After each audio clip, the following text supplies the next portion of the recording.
Di video ini, saya akan menjelaskan identitas atau kelengkapan administrasi yang diperlukan bank atau yang harus dipersiapkan oleh calon nasabah yang akan bermohon pinjaman atau kredit, terutama kredit usaha.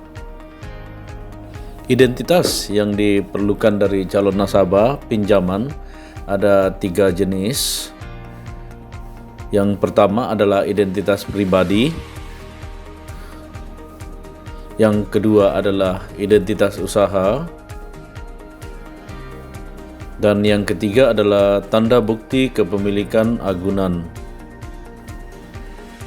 Identitas pribadi khusus perorangan adalah kartu tanda penduduk. Nah, kartu tanda penduduk ini harus disiapkan sebagai identitas utama yang sangat diperlukan di dalam perjanjian antara bank dan nasabah, dan untuk memastikan hubungan keluarga diperlukan juga kartu keluarga dan buku nikah atau buku dari catatan sipil untuk pemohon yang sudah menikah. Untuk permohonan pinjaman 50 juta ke atas diperlukan kartu NPWP atau nomor pokok wajib pajak.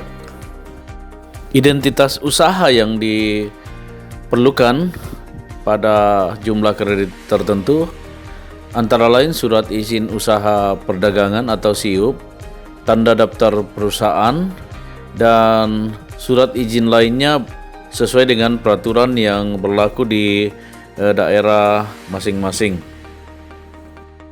Untuk usaha mikro dan kecil, biasanya bank hanya mensyaratkan surat keterangan usaha dari lurah atau dari RW atau RT.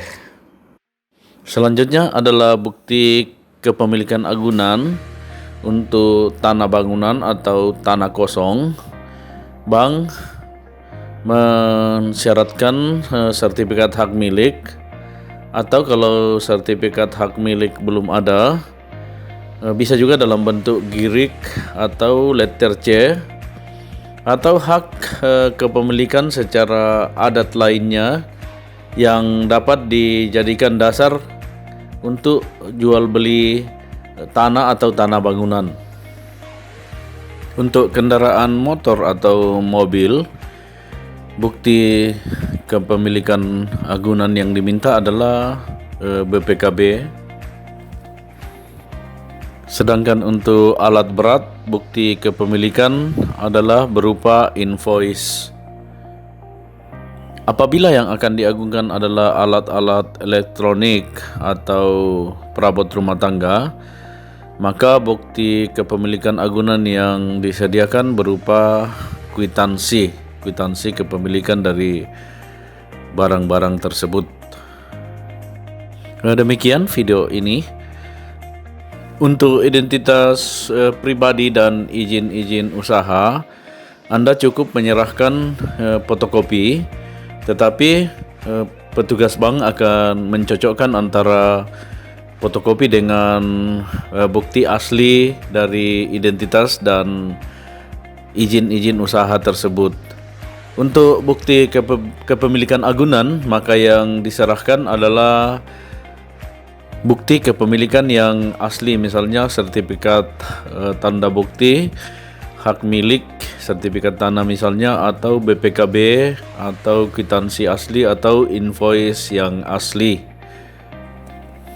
Demikian, terima kasih, semoga bermanfaat.